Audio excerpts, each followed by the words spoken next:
here is a simple code which has actually a string variable which is assigned n /0 n /0 /0. So this is what is assigned to this particular string variable, and what we are doing is we're just printing a string. Now what should we expect?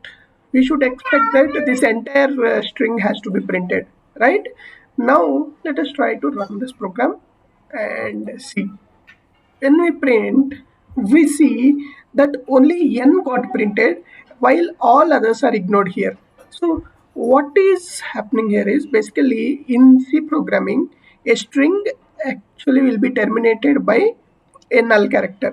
That means null is nothing but it is indicated by /0.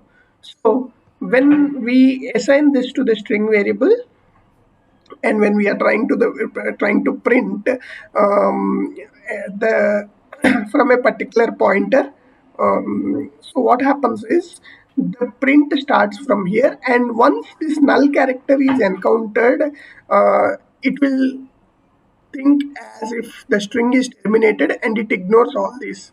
So in C program, every string will be terminated by a null character, and that null character is what stops the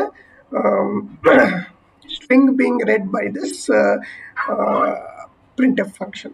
Okay, so this is the reason why we don't see anything beyond the null character being